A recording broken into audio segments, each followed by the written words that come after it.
Good morning from the office. I'm your host, BKP. It is, what is it in Atlanta? Hangover Tuesday, right? Is it Hangover Tuesday in Atlanta? How many are up and out? And we're going to try to keep it down a little bit. You may not want somebody yelling at you this morning. We're going to try to keep it down, keep it quiet. Hangover Tuesday. I'm your host, BKP. Good morning from the office, North Georgia's only live online morning show. We got a lot going on this morning. The late night. I know all of you, a lot of you are up to maybe almost 1 o'clock. If you're watching this morning, you're up late. And so, first of all, how do you contact the show? 706-889-9700, 706-889-9700, and then chief@fetchernews.com, chief@fetchernews.com, and then @FetcherNews on Twitter, @FYNTV. That's how you follow us on Twitter. YouTube, go to our YouTube channel, FYNTV, Fetcher News. Subscribe, and anytime we're live, you can always get a notification. So, all right, well, trying to pick it up this morning. How many of you, now I have a question. Let's go and play, Georgia fans, let's go and play the video I sent you. And I don't know how to pronounce this kid's name, but go ahead and play that video I sent you this morning. This is overtime last night, Georgia, Alabama. Great coverage downfield by Georgia, and just being a young quarterback not put in this situation. Bellamy almost gets him there. See, that's where you'd like to see him throw it away. Nobody's open. You got to give up on the play, throw it away, get outside of the pocket, and play on 2nd and 10. That's his youth right there. Tagovailoa trying to make up for it. Fires to the end zone. Touchdown! Alabama wins!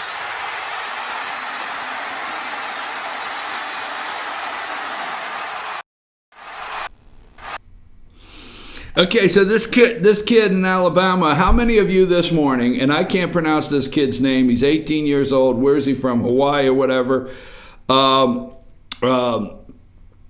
many of you think that this was Saban's game plan, Nick Saban's game plan? How many of you? Now, Jalen Hurts, he's 3 for 8, okay, in the first half with only 21 yards passing, all right?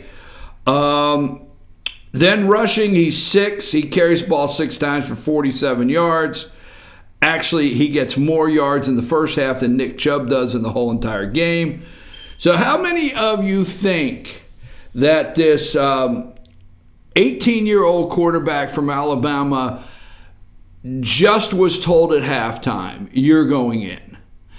How many of you think that? I'd really like to know that Nick Saban went into halftime and said, you know what, Jalen, you are 25-2, right? Is that his record? Jalen Hurts, the quarterback for Alabama. You are 25-2, okay? And you haven't had the best first half here. And Georgia's up 13. Was it 13? Yeah, 13-0 at the half. Now, this is nothing. 13-0 is absolutely no deficit that this Jalen Hurts can't come back from, okay? If you go through the 25 wins in this kid's Alabama Crimson Tide career, there's several times that he's been down 13. So this is not something that this kid can't come back from. Now, I know, I just want to put this out, okay? So you're thinking that Georgia did this outstanding defensive job.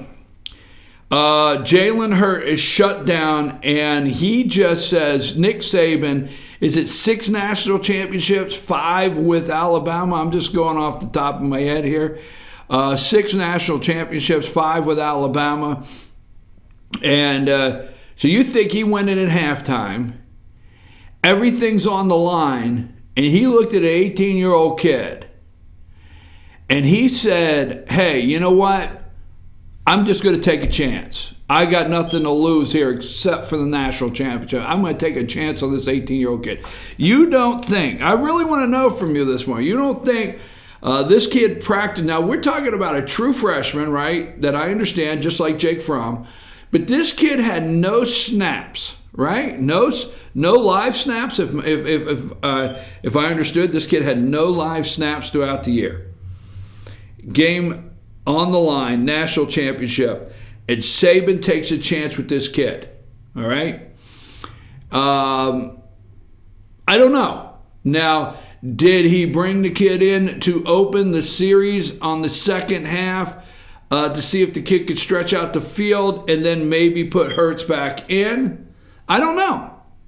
But do you think that Nick Saban, okay, this guy is the Bill Belichick of college football. You don't have to like him, all right?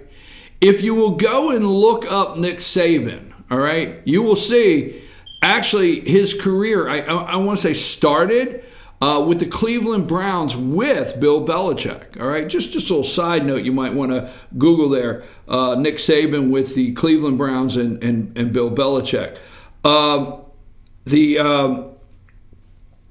Here's the thing. I don't exactly think that Nick Saban just took this wild chance.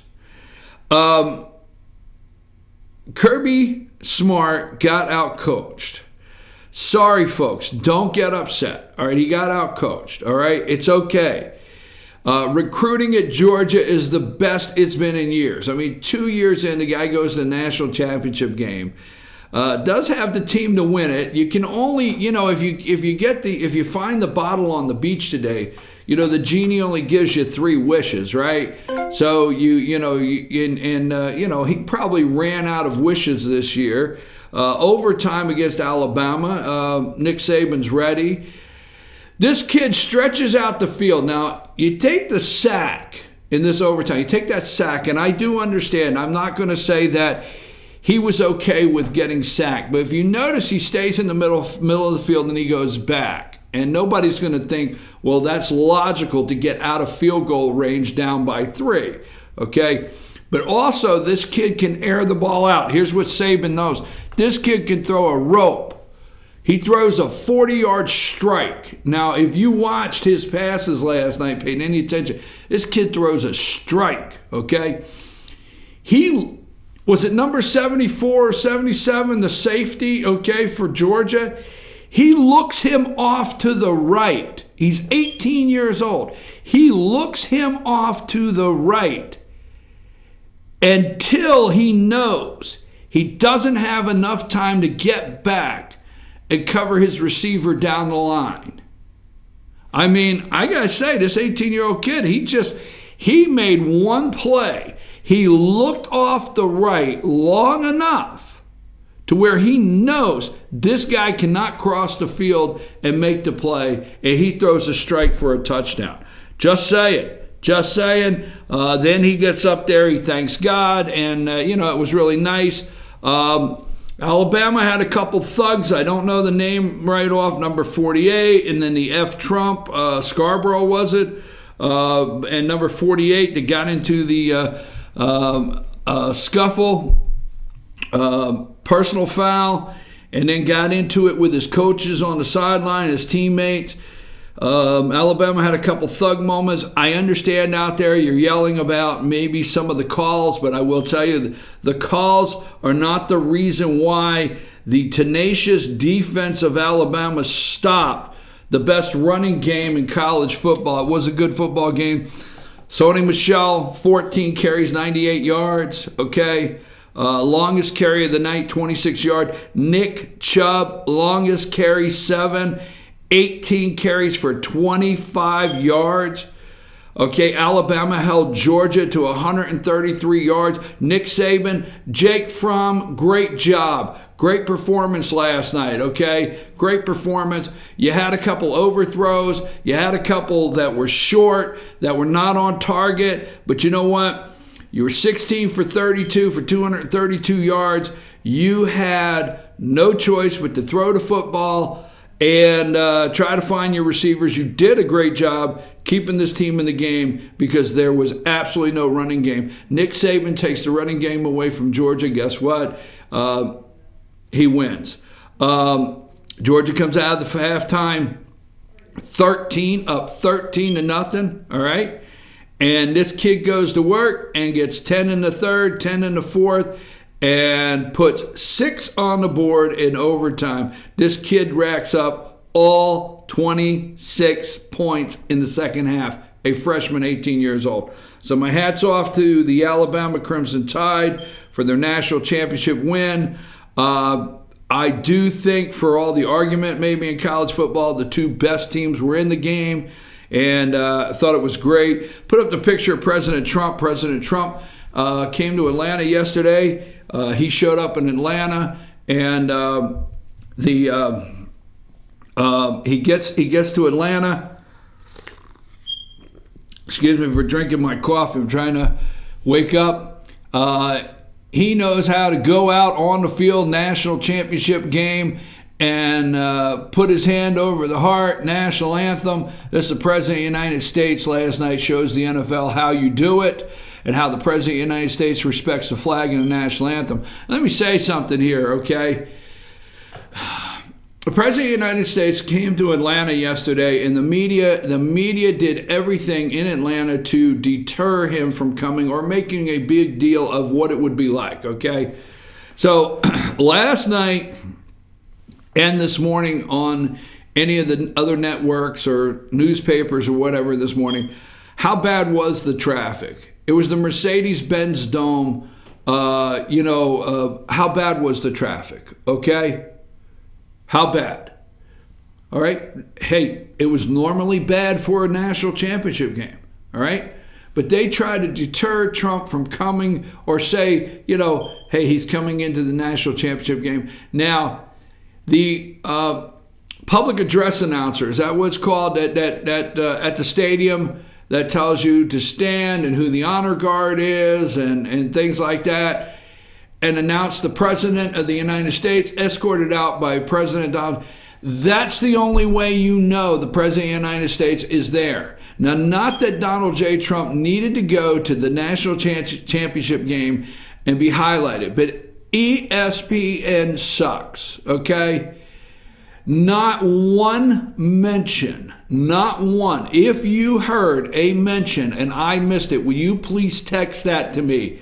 Not one mention from ESPN, all right, that President Donald J. Trump was in the house watching the national championship game and enjoying watching football. The commentators, maybe a little back and forth. Wonder if he said hello to Herschel Walker. Herschel Walker and the president have a close relationship going all the way back from the 1980 Georgia National Championship and Herschel Walker getting signed by the New Jersey Generals, okay?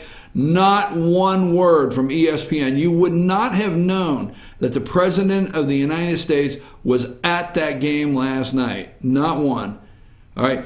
Obama, if President Barack Obama would have been at this game, ESPN, and they didn't have to do this, but ESPN would have had him in the booth. They would have had a headset on him. They would have been asking him questions, how he was enjoying the game. Was he looking forward to his college bracket this year? Who did he think in college basketball? If Obama would have been there, they would have highlighted it several times that the president visited the game. The city of Atlanta would have made a big deal. There would have been all kinds of fanfare. All we got was an Alabama player saying F Trump. I'm telling you. And you just think, not one single word. Another thing, is it true? I want to know, is it true out there? Because I want to know if it's true out there because, I understand the fourth quarter, Is it true in the fourth quarter that the AJC already had the front page commemorative national championship paper to pass out the Georgia Bulldogs that won the national championship? Is that true? I see that going around social media. Did they have that up already? Okay, Jake Fromm, way to go. Bulldogs, way to go last night. Alabama Crimson Tide. Hey, look, Nick Saban came out second half, down 13. I said it. I'm telling you right now, the second half started, and I saw this kid. I saw this kid come out and say, I started second half, and I saw this kid come out, and I said, oh, no, this is a problem. This is a storyline. Freshman comes out, wins the game for Alabama. No, this is a storyline. I did not see it as any sign whatsoever that Nick Saban had given up or Nick Saban didn't know what else to do. I'm not falling for it. Nick Chubb, great career, okay? Sorry it ended, 18 carries, 25 yards. Only 7. I do not know why they couldn't break Nick Chubb out a little bit. Sony Michel, you guys, great, absolutely great season for you two guys. And, again, Georgia's recruiting is over the top. So don't get upset, Georgia fans. I know you won that national championship last night. You came within 3 of getting it. How about the kid from Alabama missed 2 field goal attempts? 2. So great game. Really a great game. Jason, I want to give it to you this morning. Jason Banks picked it by 3. Absolutely picked it by 3. He hit it on the nose, so we'll have to give him his props on Friday's show. Hey, I'm your host, BKP. Good morning from the office, North Georgia's only live online morning show. This morning, we want to talk about, I don't think anything is really being going to be productive down in the Gold Dome today for the Georgia legislative session. I don't think anything productive is going to happen there. President went out to, sorry, I'm trying to keep my voice here. President went out and spoke to the farmers yesterday at he spoke to the American Farm Bureau Federation's annual conference. All right. There has not been a president. George H. Bush visited the conference in 1992. President Donald Trump went out to Nashville yesterday to talk to the farmers. He stayed on message. If you missed it, I'm going to tell you his mental capacity. I'm so tired of hearing about his mental capacity and is he crazy?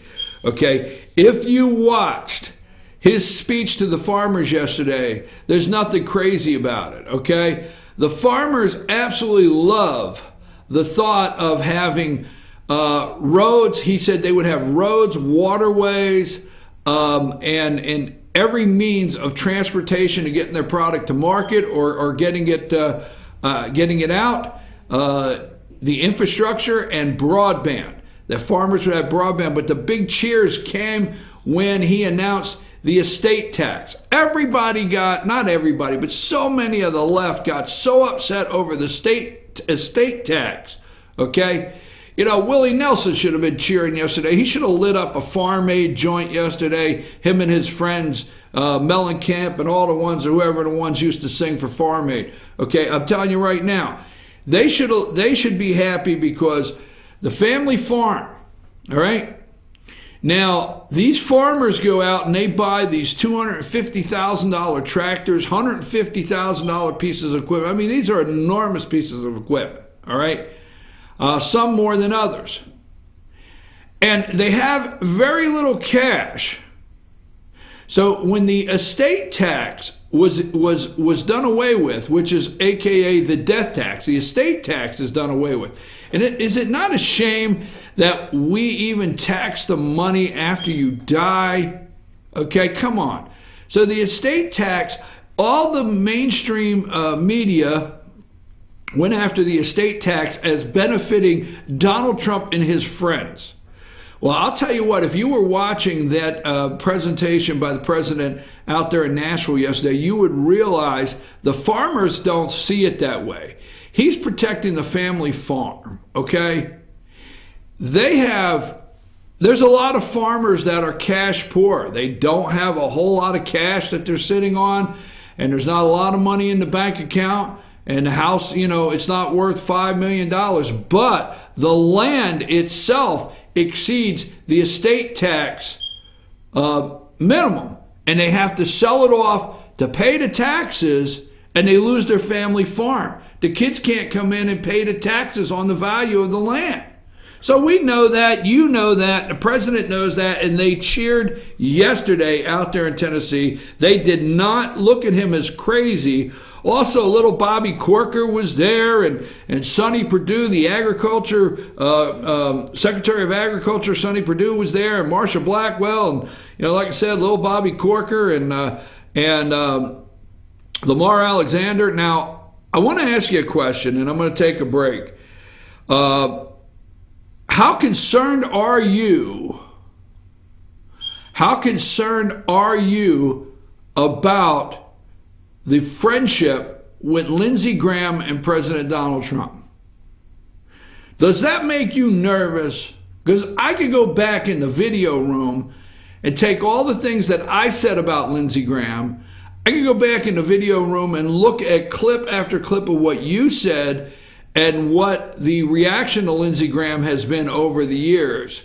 And now Lindsey Graham is like Donald Trump's best fan. It's one of his biggest fans, okay? I'm a little concerned about that. What's going on in the Gold Dome? Do you know that that illegals get driver's license in Georgia, and there's a state representative that wants to change how you get a driver's license if you're not a citizen of Georgia? That is Jeff Jones, Republican, Georgia District 167. I've got an interview with him. We're going to play approximately about 9:20 today because there's not going. We want to talk about the Gold Dome and what's going on down there. We've talked about the abortion bill. We've talked about mass transit. It'll probably be a quiet day down there with a couple committee meetings. But hey, where's Wolf? How come Wolf is not on everything this morning? I don't know. I'm your host, BKP. We're going to take a brief break, and we'll be back right after these messages.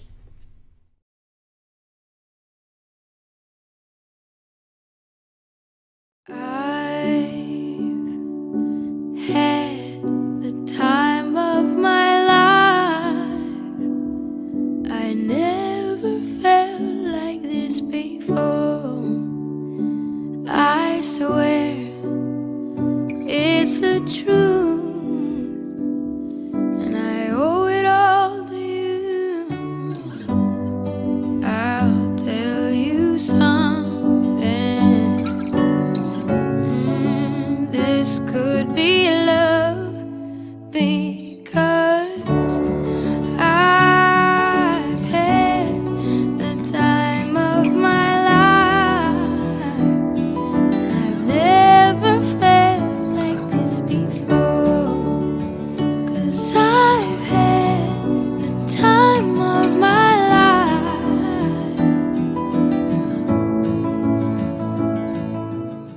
The Tupelo Tea mission is to provide over 80 premium tea blends for tea lovers who are looking for ways to explore new flavors and blends. Come visit Tupelo Tea, located in beautiful downtown Blue Ridge at Sycamore Crossing. Be sure to sample our various varieties of honey and tea. Visit us on the web at tupelotea.com or call us at 706-946-TEAS. That's TEAS. Tupelo Tea, located in beautiful downtown Blue Ridge.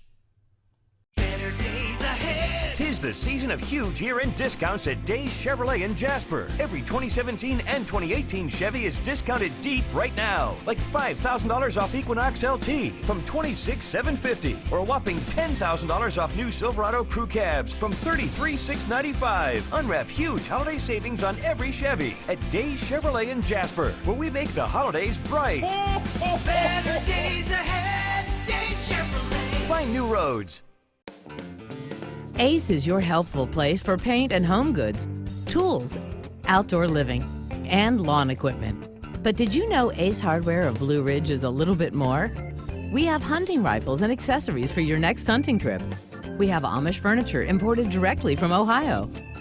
And we have Ace Custom Woodworks for all your custom wood project needs, from cabinets to artwork. Ace Hardware of Blue Ridge. We have your new house in stock.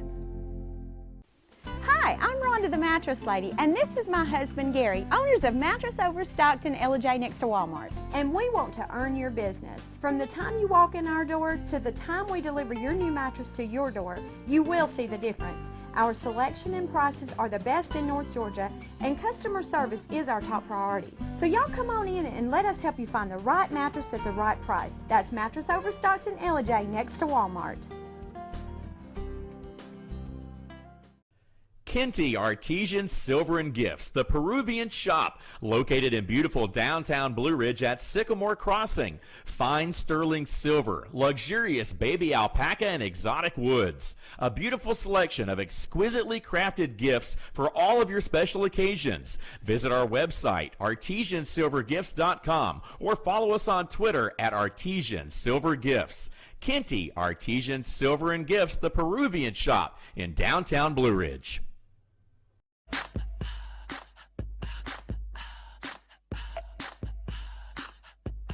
What you gonna do with all that junk?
And we're back. I'm your host, BKP. Good morning from the office, North Georgia's only live online morning show. We just opened up the show. We're talking about the national championship football game. Congratulations again to Alabama. I asked the question, do you really think that Nick Saban just took a chance on this freshman? Just let's see what happens. Let's see how Georgia reacts. Let's see how it spreads out the field. Let's see if we find any holes in their defense. I don't think he just took a wild chance to see what happens. He's Nick Saban. Anyhow, okay, so the left is on a daily basis. They have an attempt. They try something every single day. There's never a day passes that they don't try something. Now, the Michael Wolff book, okay, Fire and Fury, okay, we talked about that yesterday. He's off the front page right now. Okay, Bannon's trying to apologize. We talked about that yesterday. He's off the front page for now. But here is the thing. The other night, and this is actually humorous, and you'd have to understand, Oprah Winfrey. Now, you don't know Uncle Jimmy. I'll just leave it at that, Uncle Jimmy. Back in the 80s, in the 90s, all right, late 80s and 90s, my uncle told all of us that Oprah Winfrey was the most dangerous woman in the world. Most dangerous woman. Kept on and on. Would not shut up. You will see. And we actually used to make fun of Jimmy. We used to make fun of him, okay? We used to make fun of him about him going on and on about Oprah Winfrey. And now when we get together, we got to say, oh my God, Jimmy was right all along. We laugh about that.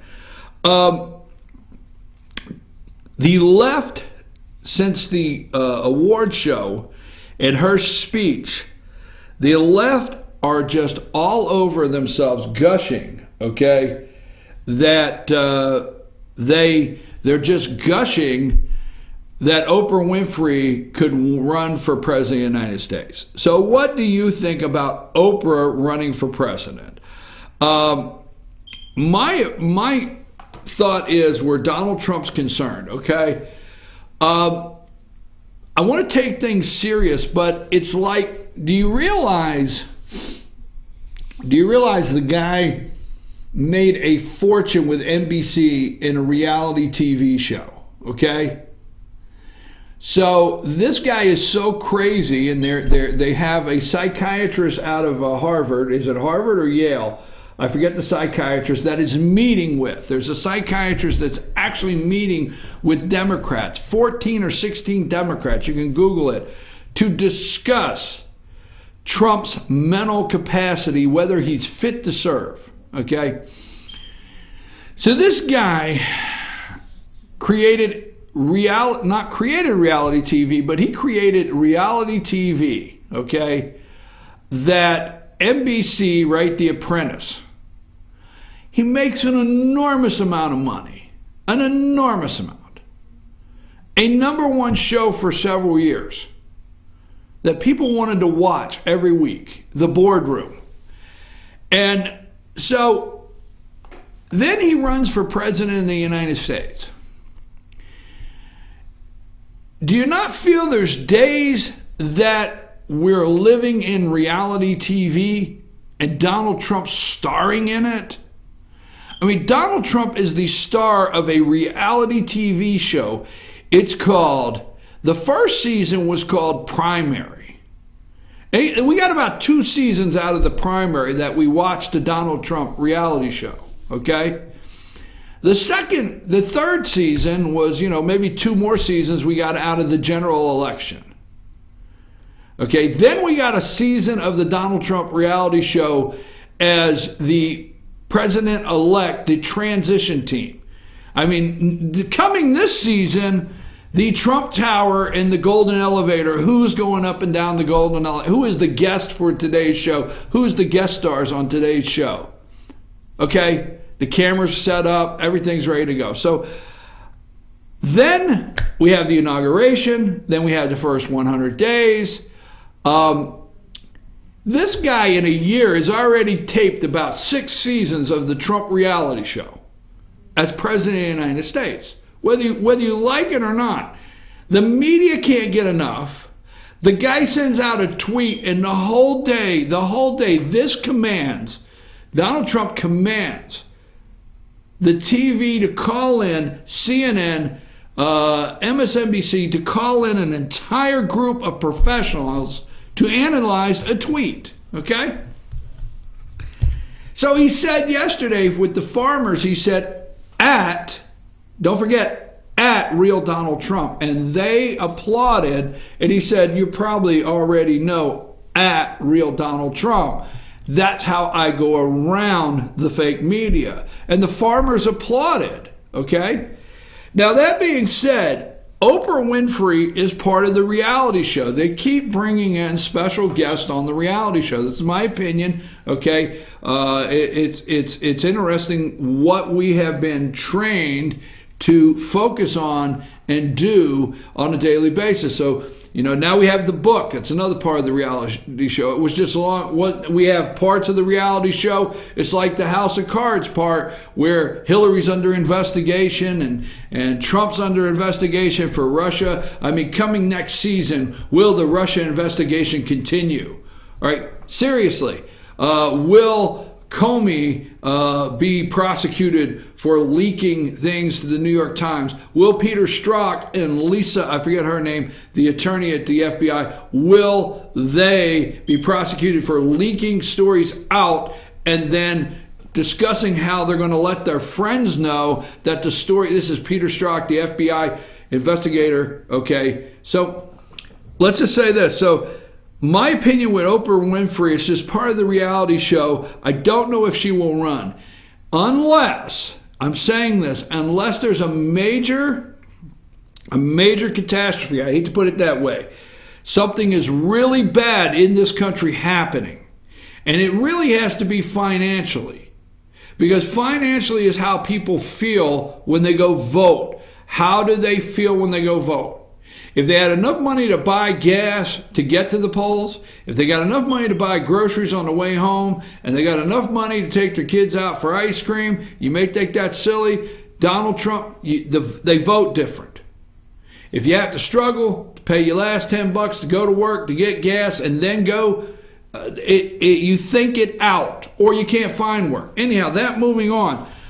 Unless, this is my opinion, I'm going to go out on it now, unless the President of the United States and something disastrous happens, the American people will not want to miss the next 4 years. They will renew his contract on the Trump reality show. I'm telling you, I think he can get 8 seasons, or I think he can get 8 years out of the Trump reality show, and we can get a great economy out of it. I'm just telling you, I don't see the American people wanting, when he gets back on the campaign trail, like yesterday, he was in Tennessee. When he goes out, he has not lost his step, okay? People like this guy, whether you think so or not. Rural America, Democrats are still trying to figure out what rural means, where it's at. How do you get there? Is there a map? Can you GPS? Give me the address to rural America and we'll put it in our GPS. Okay? I'm serious. Watch and see. When he gets out there, he does very well. People still like him. Don't worry about the 38% that he can't crack that they talk about every single day. So, I, for one, do not feel concerned that Oprah Winfrey is the big talk of the day. And can he run? Will she run for president? I would rather the news talk to you about DACA. Okay, why? Now these are the questions I want to put out this morning. Trying to keep it low, trying to keep it down, because I know it's Hangover Tuesday and everybody's getting back. You know, everybody. I noticed last night on social media. I kept. Watching everybody post on social media. I think I'm going to be late in the morning. I hope they understand. 7 o'clock comes early. I hope I can make it. So we know we're getting it back together here in the South, moving a little slow this morning.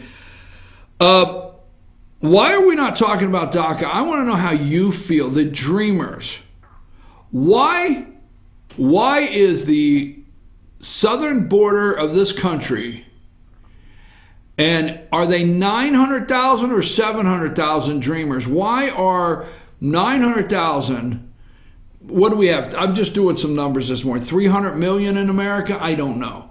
Why out of 300 million Americans, if that's what we have, are 900,000 deciding our spending bill? Will the Democrats shut down the government? What are we trying to work out? Now, the President of the United States has invited everybody up today to give their opinion on immigration. Now, Donald Trump will do something on immigration. You will see. We're going to see how well you like what he does. But he will do something. The immigration issue is about to be solved, whether we like it or not, whether we approve of what they do. What do you think about DACA and the Dreamers? What do you think about all the years that you have played by the rules? Okay? Now, I understand some of these children were brought here when they were 3, brought here when they were 6. They didn't understand where they were going when they left that day in Mexico, and they ended up in Gwinnett County. They ended up in your county. They ended up right down the street from you, and then they ended up in your school, and you're paying for it. I understand that. I understand there's the no fault of by their own, no fault of their own. Are they here? Okay, no fault of their own. Well, you get mad or not. You got a 3-year-old that came in this country, a 4-year-old. They went to your school. They were 4 years old, so they started at your school at 5 or 4, all the way through high school. Your kids graduated with them. So you got a problem, folks. Your kids graduated with them. If you go ask your children, what do you think of this young lady or this young man that just graduated with you or is in your senior class now, they think that this person should get treated like them, and they support these people. Now, little do they know the whole entire situation that it actually costs money because they're not into earning money at this time. But I'm telling you, you have generations that feel, hey, we need to just do something for them and move on because they didn't do anything. Went to school with them my whole life. I'm in college with these kids. I mean, I've been in the 3rd grade with this kid, grew up with this kid. I'm going to college with this kid. This is my friend, okay? We go to Starbucks, whatever. I'm just telling you, all right? DACA, what are we going to do with it? Why is it tied to the spending bill? And how come there's not as much talk about cutting debt for 300 million Americans, if that's how many we are out here today, we represent?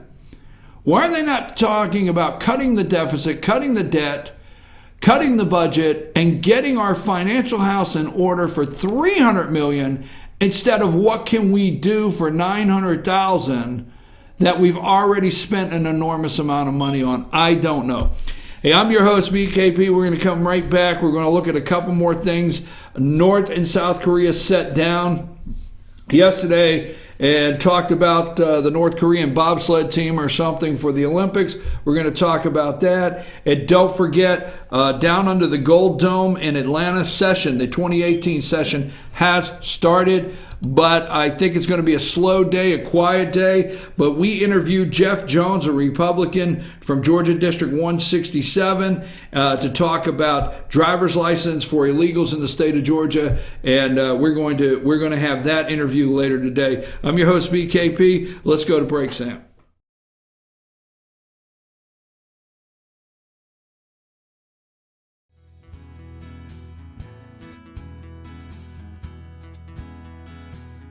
Hello, my name is Chad Watkins. I'm the manager at Larry's Body Shop. We are a family-owned and operated business and have been serving the North Georgia area since 1978. We are located at 1216 Progress Road in LOJ, Georgia. Our shop specializes in collision repair and we work with all major insurance companies. Larry's Body Shop is ICAR Gold, the highest role of training recognized by the collision repair industry. It is estimated that only 10% of collision shops meet these standards. Our shop consists of state-of-the-art equipment such as laser measurement system, down-drive spray booth, spot and MIG welding equipment. All of our paints are mixed on-site so that we can guarantee your paint to match every time.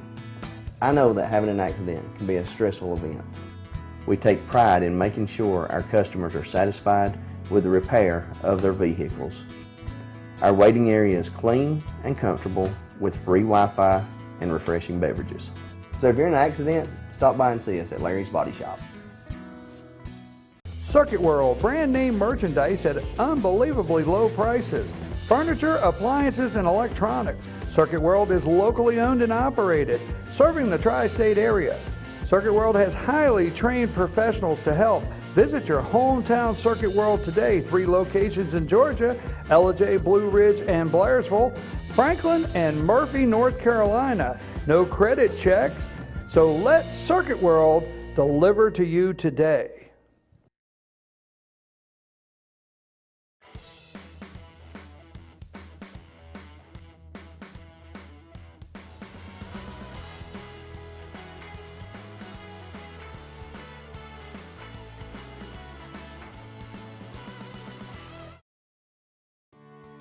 North Georgia Diamond is your source for diamonds. Come on in to view the area's largest selection of fine jewelry at North Georgia Diamond. All repairs and designs are done on site by our jewelers. And North Georgia Diamond has the lowest prices on loose diamonds. You can also sell your gold, silver, and coins at North Georgia Diamond between Walmart and Lowe's in East Ellijay. Locally owned by Bill and Allison Craig, North Georgia Diamond is your source for diamonds in North Georgia. In 1981, Reed Nicholson began selling tires out of an old barn in Mineral Bluff. Little did he know that he had just laid the groundwork for the most trusted names in automotive services in the Blue Ridge area. In 1997, Nicholson Tire Center became what it is today, holding the same values of faith, family, and great customer service. 2 locations to serve you, and the Blue Ridge location is currently expanding to offer fast service and the largest U-Haul provider in Georgia. Nicholson Tire Center, Blue Ridge, and Mineral Bluff.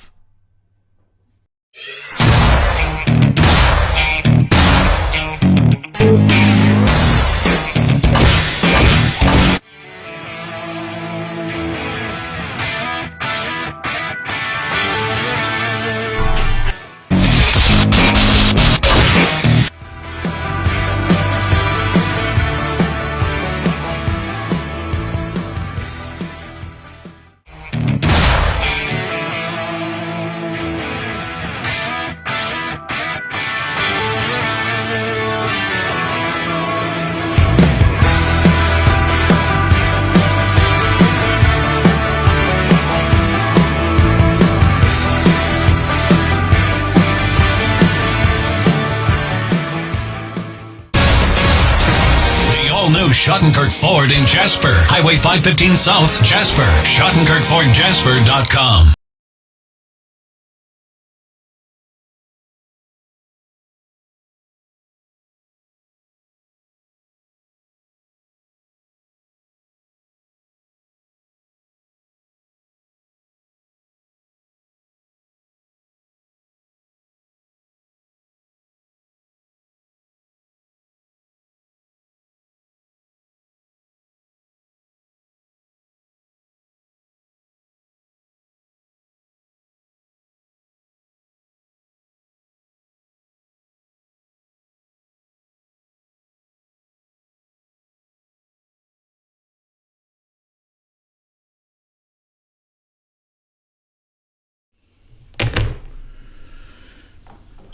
Hey, I'm your host, BKP. Good morning from the office, North Georgia's only live online morning show.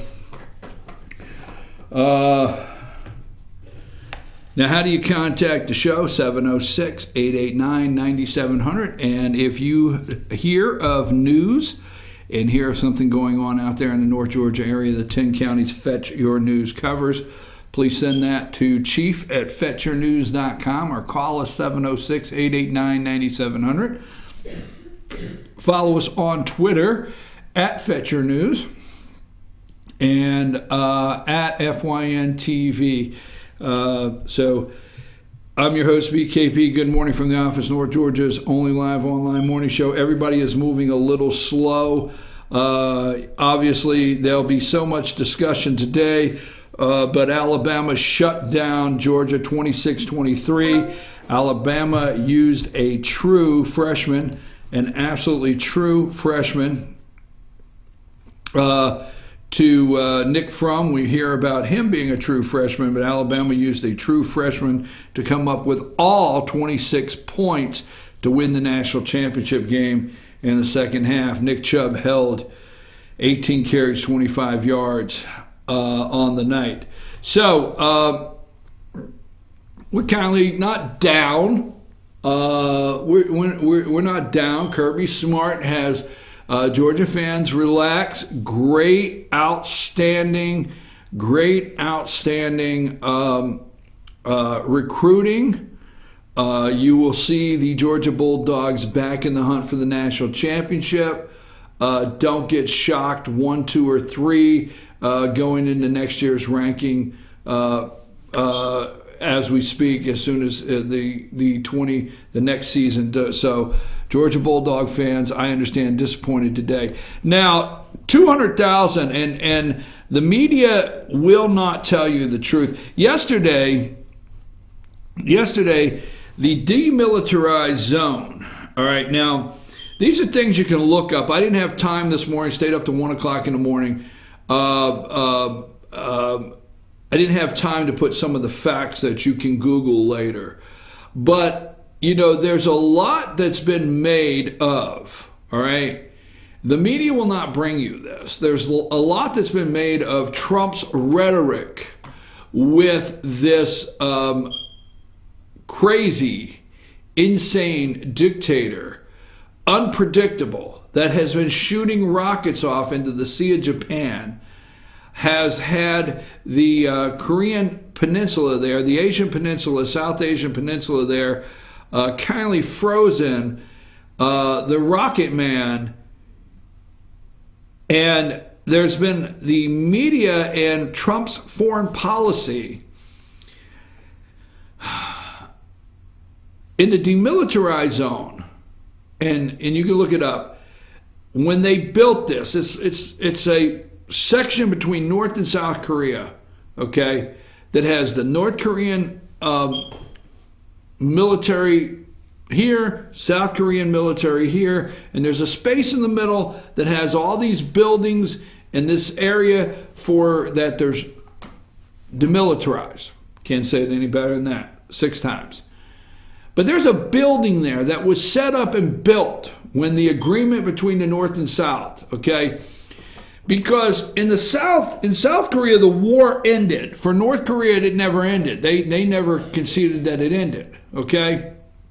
So it was a decision to put this area in and put a place for meetings where the North could send diplomats, or the leader of the North could go, and the South could send diplomats or send officials.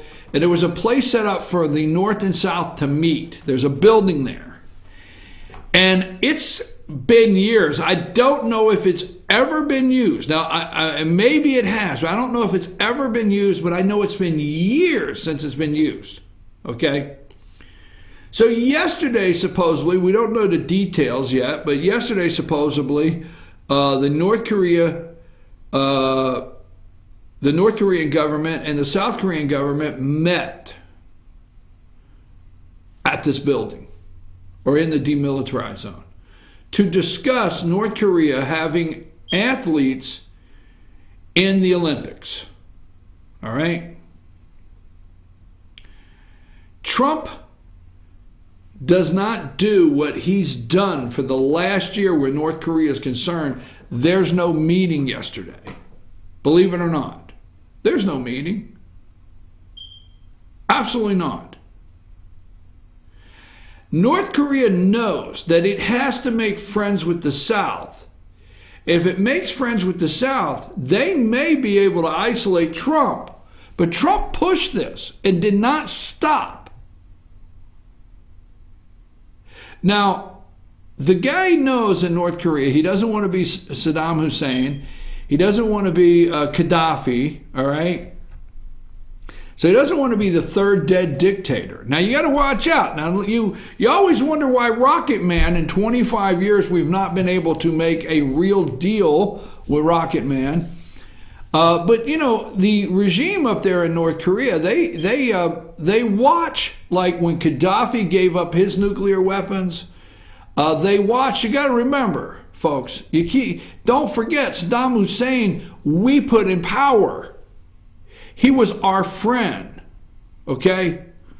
So some of these dictators, you know, have watched what happens and how they end up being friends with the Americans and how it could go wrong. You know, it's like Chappelle would say, when keeping it real goes wrong. So they've watched that. Now, so yesterday they meet and they discuss the Olympics. President Trump will not, after 25 years, just give away anything. It'll be America first, but there may be talks.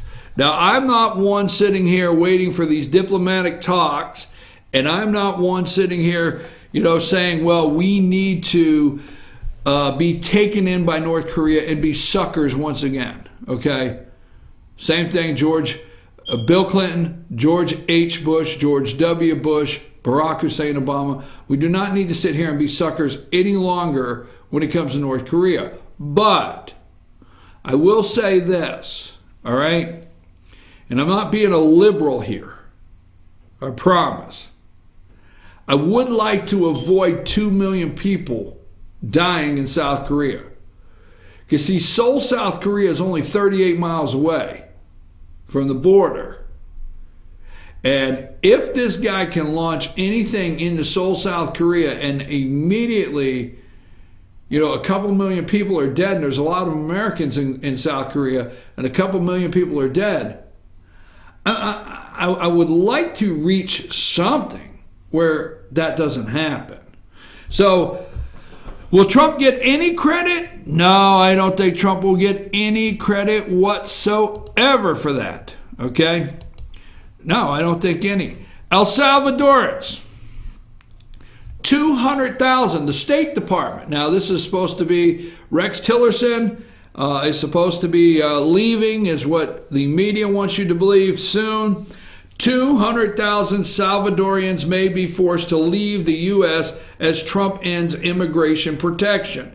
The Trump administration announced Monday that it will terminate the provisional residence permit for 200,000 Salvadorians who have lived in the country since at least 2001, leaving them to face deportation. Here's what they do not tell you in that first paragraph.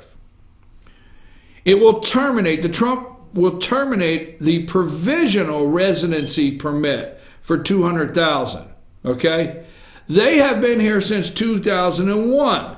The administration said, and this is the Washington Post, I got to make sure I give them credit, right? The administration said it will give the Salvadorans till September 9, 2019 to leave the United States and find a way to obtain find a way to obtain a green card, according to the statement from the State Department, okay? After the earthquake hit in 2001, Salvadorans were granted what is known as Temporary Protected Status, TPS, and their permits have been renewed on 18-month basis since then. So every 18 months, in 2001, there was an earthquake. We have a rule in this country, okay? There's Haitians. Remember the hurricane or the tsunami or earthquake in Haiti, right? Was there an earthquake? I don't remember the disaster. The only disaster I really remember out of it was Bill Clinton stealing all that money down there in Haiti. But anyhow, that being said, okay, we have, and it's called temporary protected status. So we're the most compassionate, charitable country in the world. We just are, okay? And we are the most compassionate, charitable country in the world. And when there's a natural disaster, we have what's called temporary protected status, where we will take people in if they are fleeing their country because of devastation, water, no clean water to drink, food, whatever. We do that. We are a charitable country. So we took in 2001, after a earthquake in Salvador, okay, El Salvador, we took in, all right, 200,000 El Salvadorans under the temporary protected status.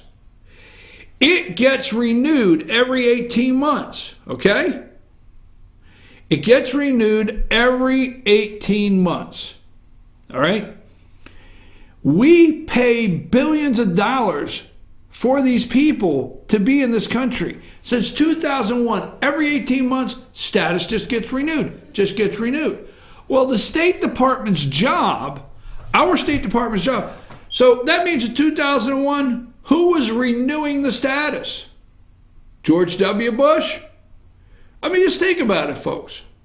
Barack Hussein Obama? Just think about it, folks. Okay? I would just say it. Who, okay, was renewing this status? Every 18 months. The point is, you're supposed to end it when the area that has been devastated, they can return.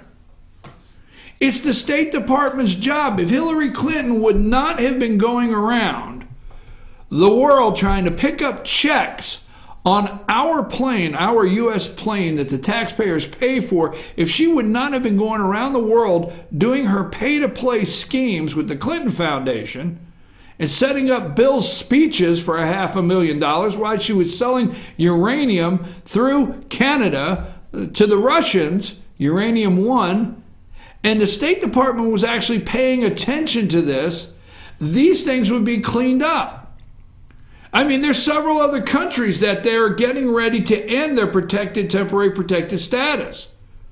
We will bring you in, but once your country has recovered, you can go back. There's water, there's food, and everything is returned, and the country's been rebuilt or whatever, and you can leave. You're supposed to go.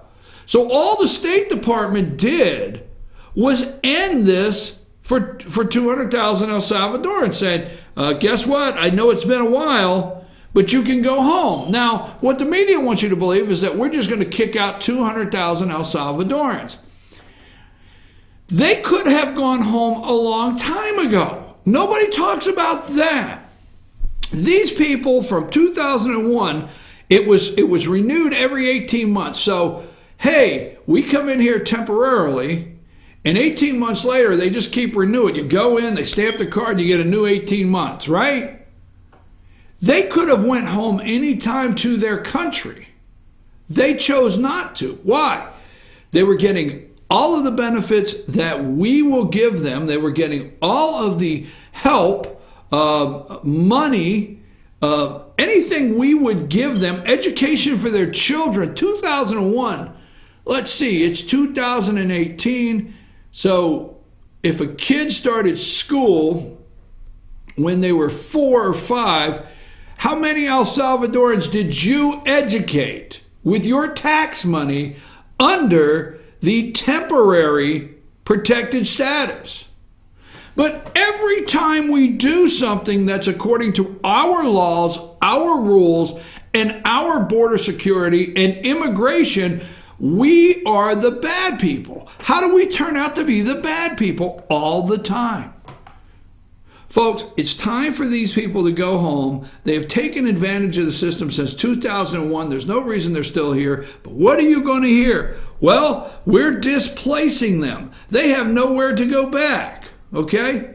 They don't know. They have nowhere to go back to. How can you just send them home? The 200,000 Salvadorans are among nearly 1 million immigrants who live in the United States and have been appended and set to the deadline, and under President Donald Trump, the largest group, nearly 700,000 undocumented immigrants who were protected under Obama's Deferred Action for Childhood Arrival program, are set to begin losing their temporary work permit in March. Will the Democrats shut the government down? Will they, not Republicans, over a spending bill? Will they shut them down over the southern wall, building the southern wall and protect the border, protecting the southern border of this country? Will the Democrats shut this country down over chain migration? Because see, this is chain migration right here. It's nonstop. Folks, I'm your host, BKP. We'll be back right after these messages. Let's take a brief break.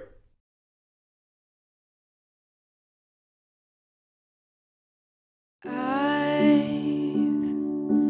had the time of my life. I never felt like this before. I swear it's a truth.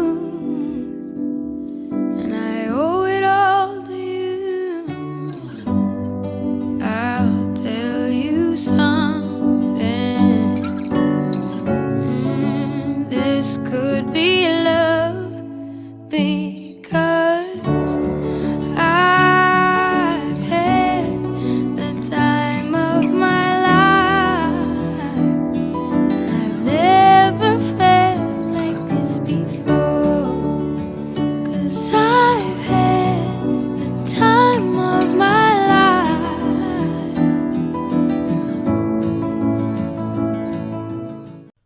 Tupelo Tea mission is to provide over 80 premium tea blends for tea lovers who are looking for ways to explore new flavors and blends.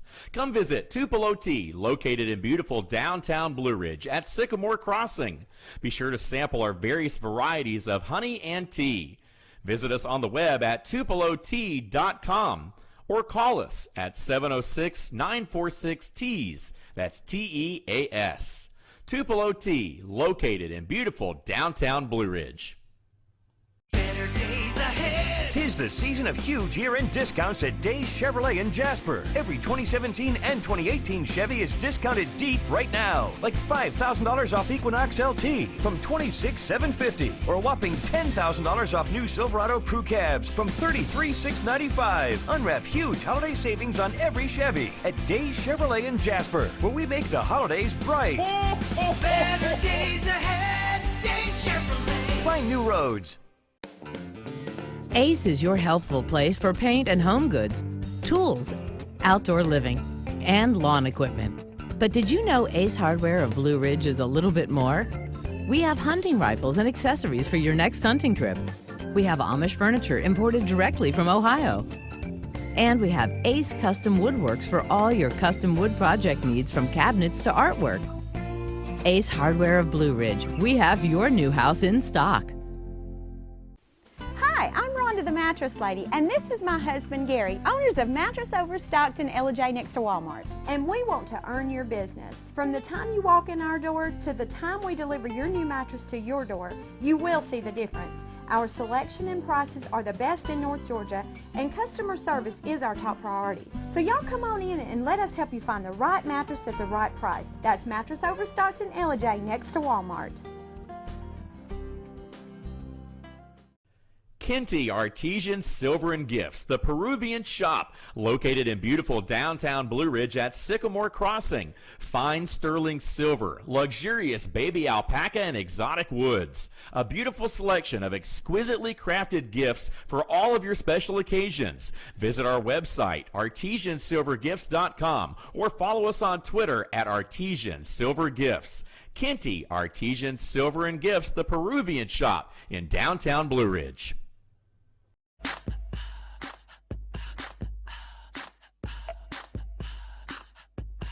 What you gonna do with all that junk?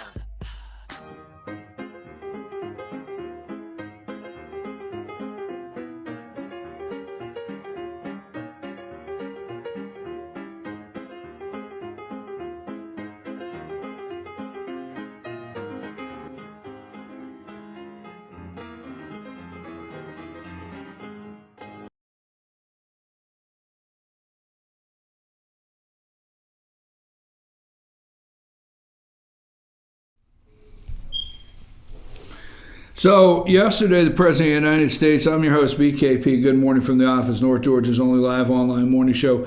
So yesterday, the President of the United States, he goes out to Nashville, Tennessee, and he speaks to the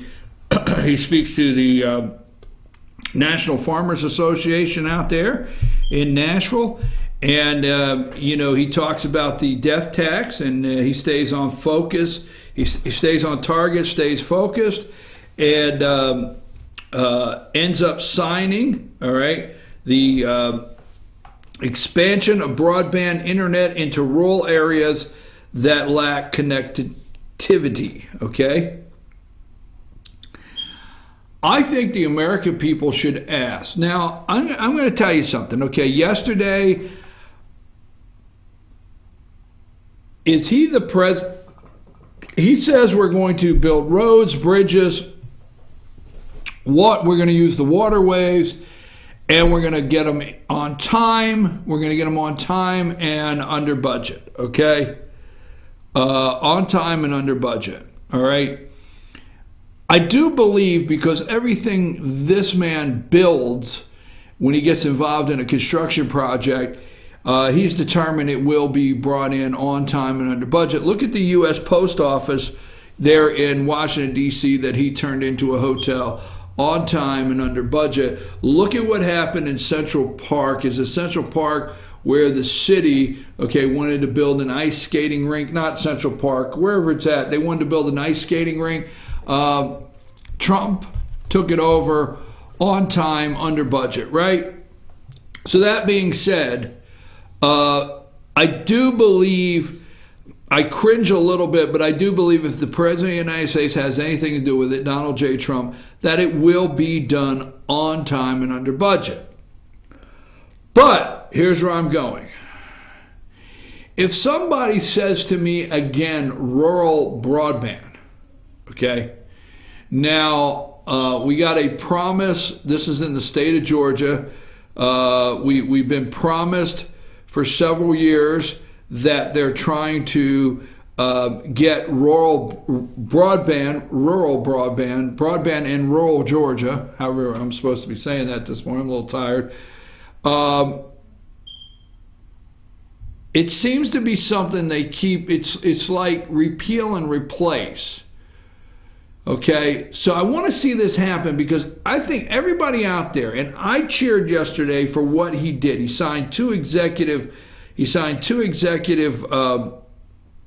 orders that opened up federal land. Okay, it opened up federal land for towers.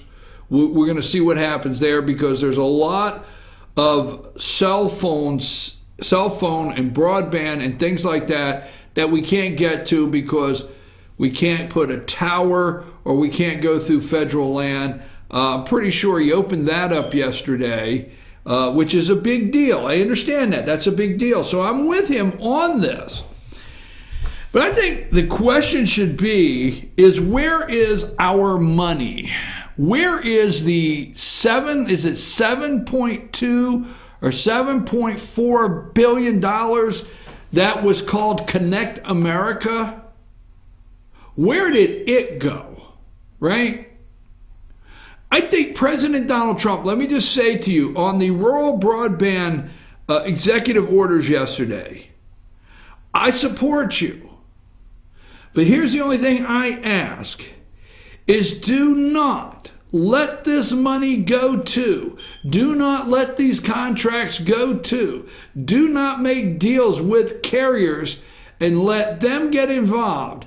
If they got money from Connect America out of the 7.4 or 7 some odd billion dollars and did nothing with it, make them show you what they did with their Connect America money before they get involved in any of these companies.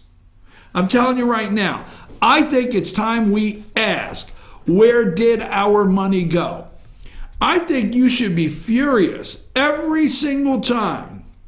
I think you should be furious every single time you hear rural broadband and say, wait a minute, where did $7.4 billion go? And they keep talking about rural broadband. That's just my opinion. President, the farmers yesterday, hey, I'm happy, good, can't complain. But I think America, we should ask that question, all right? We should ask that question, where did that money go? Oh, by the way, you know, I'm trying to keep it down this morning because it's Hangover Tuesday here in Georgia, okay? And people don't want me yelling at the mic. But what the hell was that for a halftime show? I mean, what the hell was that? What the hell? I mean, social media blew up. We're Atlanta. We are Atlanta. I don't understand anything this guy said.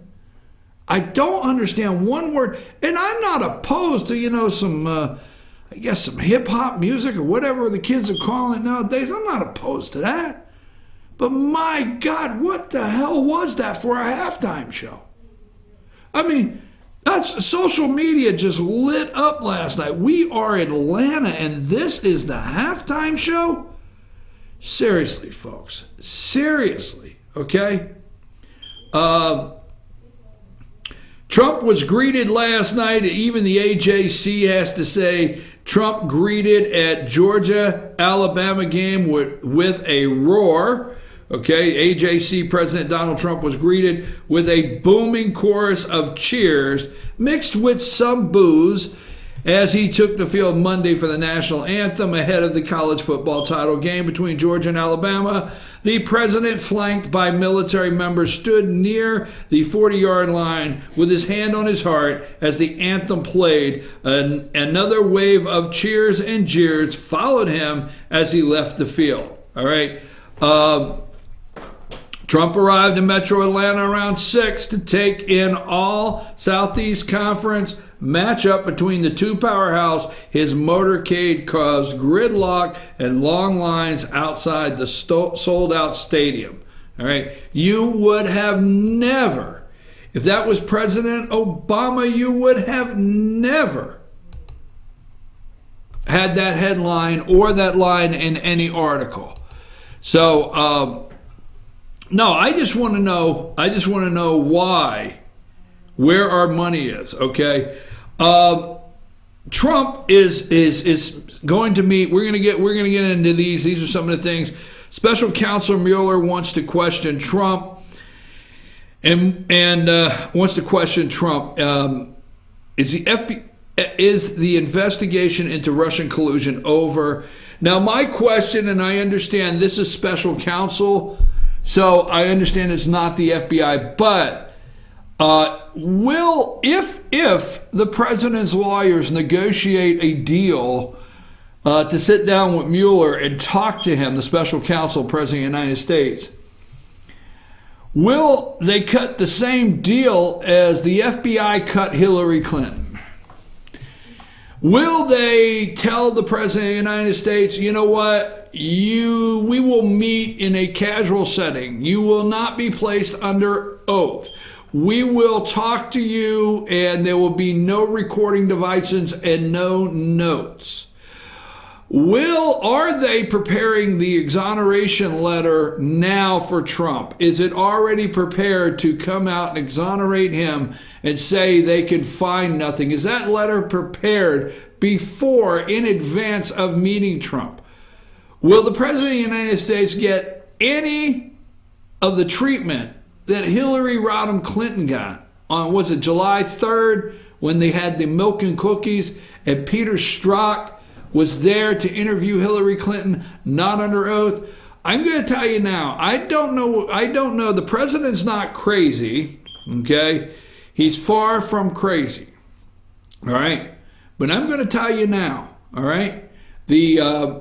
If the President of the United States, if we let Hillary Clinton be questioned by the FBI, no notes, no recordings, no oath, not under oath, and the exoneration letter was already prepared before, and they changed it to handle it as a matter to keep all of the James Comey statements to where they were not criminal.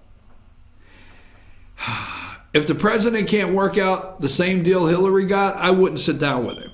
That's just my opinion, all right? Why are we going to okay DACA and have it part of the spending bill, all right? Part of the spending bill? I don't know. I really don't. I'm at a loss. You should not accept that. Shut the government down. Let the Democrats shut the government down. Let me tell you what you have. You finally have a president, okay? You finally have a president of the United States that can handle the media claiming he shut the government down. You finally have one. I like Ted Cruz, but Ted Cruz couldn't do it. Republicans have never been able to do it. Now they have a chance. Shut it down. Okay, yesterday, let me ask you a question. Now, I understand, I was surprised. I forgot to bring this up, but driving in this morning, because I came into the office, I arrived late due to being up late last night. I arrived late. And coming into the office this morning, I happened to get behind school buses. And I was thinking to myself, why would there be school today when they're anticipating next Tuesday freezing rain? And that's my joke, right? that's a question in itself. Would these people, when they make a decision to close school, okay, and these are good people, these are not bad people, so I don't want to get into the, oh, did you hear what BKP said? But when they make a decision to close school, would they just consider the money spent? Now, no matter what the argument is, it cost you and I, the taxpayers, money to close the school, all right? Would they just consider the cost incurred to close school is our money when they make this decision? And, you know, I have to say this. We by no means had, you know, all right, hell, I might as well do it, all right? But, you know, we didn't have this back in the 70-something. We didn't have Doppler radar, okay? We didn't have Doppler radar. You know, we went outside, looked up in the sky, and said, it looks like it's snowing. It's coming this way. Clouds are moving this way. No, we didn't have all these fancy technology to predict weather patterns. We could not in real time watch a storm move hour by hour. We have weather now. We go on the internet and we do an hour by hour if it's going to start raining on our head. All right? We have all this technology. But in the 70s, it was understood the responsibility belonged to our parents, not the government. You understand? Our parents. See, it was our parents, at our parents' discretion on whether they felt it was too cold for you to go to school that day. Now, yes, we had situations where school was closed. I'm not trying to make it sound like we never closed school, okay? But our parents somewhere around the 70s were, if school was open and it was snowing and the chains, so I'm sorry, I know you don't like, well, you're not from the South here, so you don't understand. But yeah, I grew up hearing the chains on the wheels of the buses, okay? So we had the buses running in the snow with the chains, or we never went to school half the time during the winter. But when it was snowing, dangerous, or very cold temperatures, and the chance of rain and freezing and everything, if the school was open, it was our parents that actually held the responsibility of deciding whether their children should stay home or not. It wasn't against the law for you to say, my child's staying home today, and write a note and say, I felt it was too cold. I felt it was too dangerous for mine. It was actually that day before the government was responsible for every damn thing we do, and parents actually took the responsibility. So just say, better safe than sorry, okay? Better safe than sorry. So I don't want to go there, but would somebody tell these people it's our tax money they're spending when they're better safe than sorry? Okay, yeah, I'm just telling you. I mean, there was a time when you made the decision and the government didn't make the decision for every single move your kids make. Okay? And I tell you, where are we at in this damn country? Ah, hell. Where are we at in this damn country when we do close school and there's all kinds of social media going on with people like, what? Why did we close school? It's raining, okay? And then you get the person on social media, and I shouldn't say this, but I am. You get the person on social media that starts saying, well, you don't understand. We don't want to close school because that's the place. And I'm not talking about the authorities, all right? I'm talking about this person that feels like they need to do a public service announcement.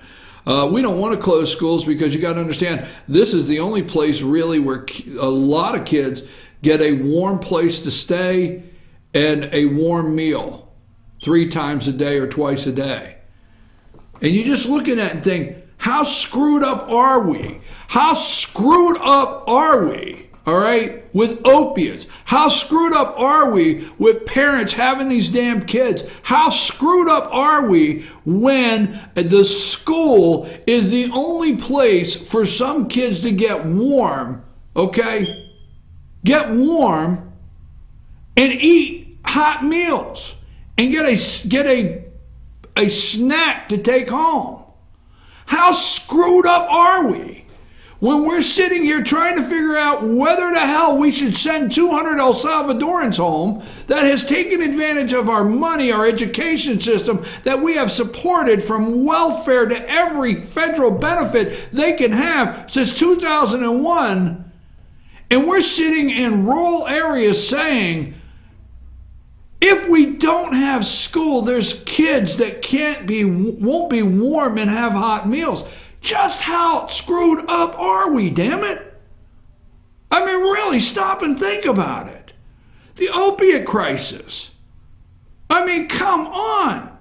It can be stopped. The opiate crisis, methamphetamines, and what do we have to do? We have to keep the schools open so these kids, to some of these people that are opiate addicted and spending their money on methamphetamines that have children, can stay warm and have hot meals.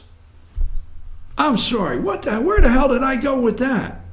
I have no idea what I was going to say, but so anyhow, there was no school yesterday. Let me see what I was trying to remember. There was no school, the weather, spending the money. Oh, I know where I was at.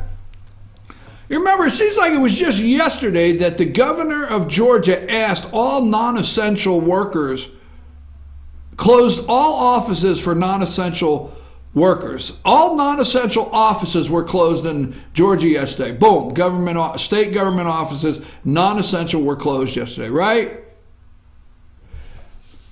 Did you miss anything? Did you not get through your day? Trust me, folks, if the government shuts down, what will take place if the government shuts down is the non-essential, okay? We will still make military payments. They will close the commissaries on the bases on purpose. They will close the commissaries so it will look like. Now, I don't like to get too far into military because I don't understand 100%. But I've been told that the commissaries, they don't all shop there on the bases because they can go out of the base and get better prices. Okay, that's my understanding. I'm not for sure. They don't pay tax at the commissary is my understanding. But let's just say this. So they'll shut down commissaries.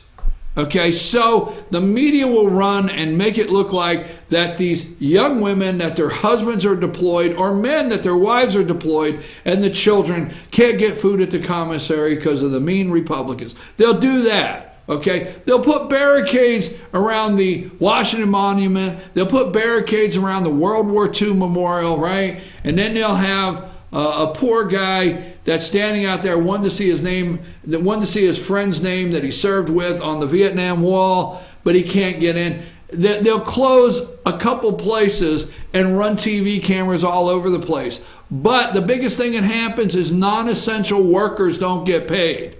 And then here is the catch, all right, which I know you love, is they get retro paid. So if the government shuts down your money, retro pays them for the time they're off when they get to go back to work. But don't worry. Don't let the media spin the government shutdown. Because I think just like Donald Trump winning the election, I think just like Donald Trump winning in rural America, I think just like Donald Trump's Twitter feed going around the mainstream media, I think just like every single point there, I think the American people might be ready and say, shut the damn government down. Let's see what happens. You know, I always said, we want to see what would happen. The government always tells you, no, you would not be able to handle it. You do not want to know what would happen. Okay, so the economy collapsed. The housing bubble burst. Wall Street has been caught red-handed, packaging these mortgages, selling them as A mortgages with all this garbage in the middle. You're caught. It's over. Okay? Boom. All right? You're selling short. You're selling mortgages short. All the above. Lehman Brothers, Bear Stearns, all of them, they're collapsing.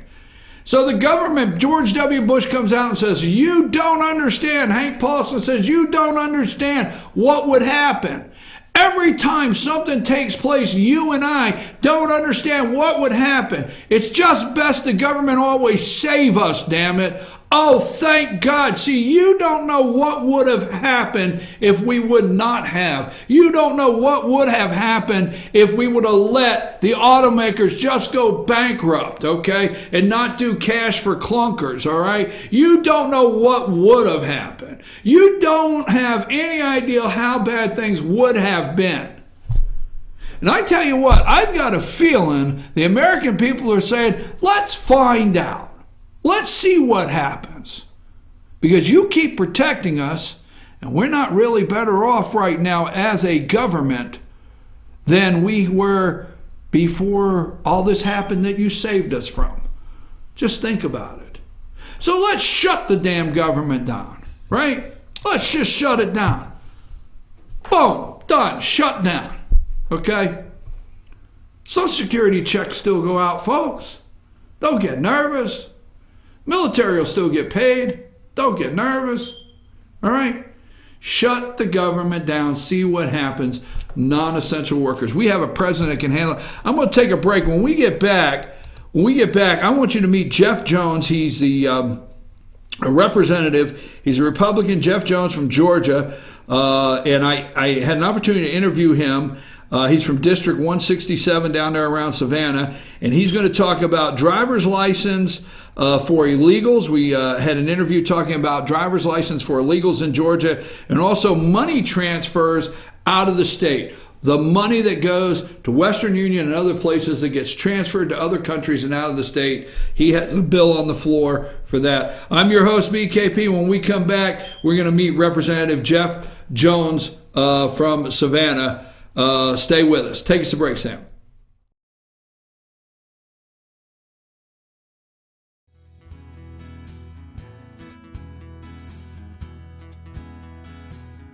Hello, my name is Chad Watkins. I'm the manager at Larry's Body Shop.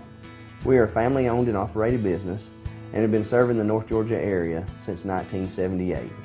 We are located at 1216 Progress Road in LOJ, Georgia. Our shop specializes in collision repair, and we work with all major insurance companies. Larry's Body Shop is ICAR Gold, the highest role of training recognized by the collision repair industry. It is estimated that only 10% of collision shops meet these standards. Our shop consists of state-of-the-art equipment such as laser measurement system, down-drive spray booth, spot and MIG welding equipment.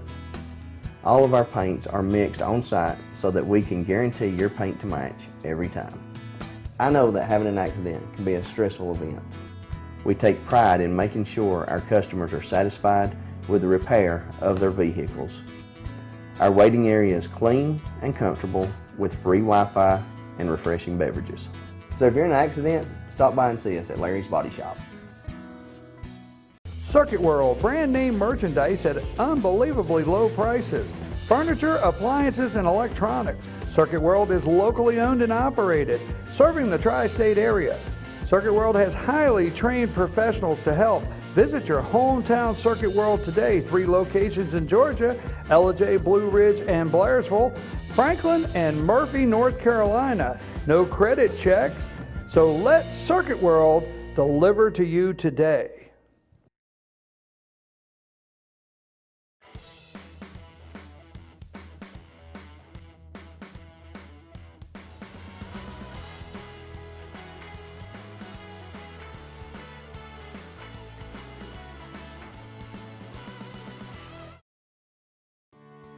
North Georgia Diamond is your source for diamonds. Come on in to view the area's largest selection of fine jewelry at North Georgia Diamond. All repairs and designs are done on site by our jewelers. And North Georgia Diamond has the lowest prices on loose diamonds. You can also sell your gold, silver, and coins at North Georgia Diamond between Walmart and Lowe's in East LJ. Locally owned by Bill and Allison Craig, North Georgia Diamond is your source for diamonds in North Georgia. In 1981, Reed Nicholson began selling tires out of an old barn in Mineral Bluff. Little did he know that he had just laid the groundwork for the most trusted names in automotive services in the Blue Ridge area. In 1997, Nicholson Tire Center became what it is today, holding the same values of faith, family, and great customer service. 2 locations to serve you, and the Blue Ridge location is currently expanding to offer fast service and the largest U-Haul provider in Georgia. Nicholson Tire Center, Blue Ridge, and Mineral Bluff.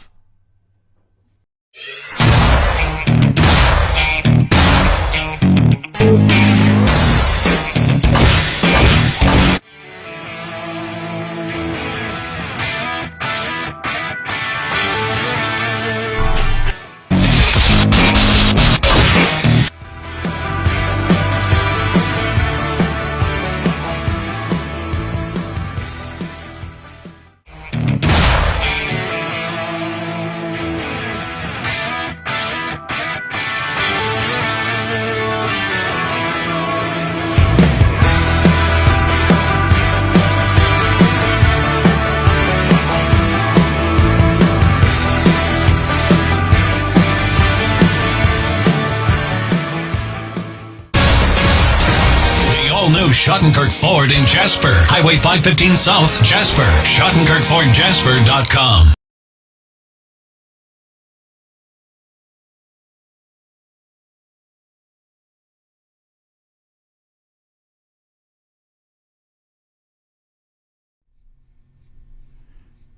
Hey, and we're back. I'm your host, BKP. Good morning from the office, North Georgia's only live online morning show. Monday, folks. Monday, that is when the session, the 2018 session, starts under the Gold Dome.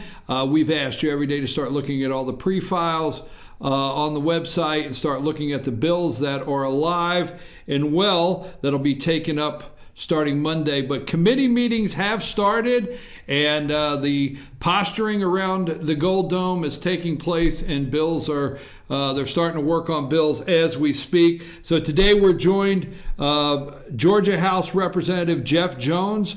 He's a Republican from District 167. Representative Jones, are you with us there? I am with you. Representative Jones currently is on the following committees: the Insurance, Interstate Cooperation, Vice Chair of the Motor Vehicle, and Science and Technology. You are already going into committee meetings now before Monday takes place. You're already doing some pre-work, session work, are you not, Representative Jones? Yeah, that is correct. We've met, for example, the Science and Technology Committee has met a couple of times studying how we can secure Georgia's voter system, for example. Secure voter, yes. Georgia voter system. So you guys have already met on that. Since you brought that up, and we are in the election cycle this year. We're going to have a big election in Georgia this year. We have a governor, a secretary of state, and several positions, lieutenant governor. What are some of the things you're talking about in that committee about safeguarding the elections in Georgia? The current system manufactured by Diebold is ancient by today's technological standards. We've interviewed 3 vendors thus far, and we're going to continue to study, look at their presentations and look. But we're looking for a way where there is a voter verifiable written record that we can audit to be sure that the vote cast by a voter is indeed the vote that gets reported and counted in the election. That's kind of a simple objective, is to be sure we have a secure system, first of all, that can't be hacked, but secondly, that we have a system that we can verify the votes. So we don't have that in today's world. So what I'm hearing is we're looking for today's technology to cast our vote, but to have some backup paper trail to go with it to verify it. That is correct. And currently the Diebold system, that's pretty outdated technology. But if there was a recount, the only thing you could do is just basically dump the vote out of the machine. There's no audit trail. There's no audit trail, so you'd only be bringing up the same vote that it brought up the first time. Exactly. Okay, well, what's the chances? You brought that up, and I appreciate you doing it. What's the chances of this session, something happening on that front and making changes in the safety of the Georgia voting system? I think the chances are pretty good. Again, as you know, no doubt, this is going to be kind of an odd session with so many House and Senate members running for higher office. It's going to be kind of strange, and nobody's going to want to make anybody look good. People are going to want to make the opponents look bad. So it's really a bit difficult to project what's going to come out.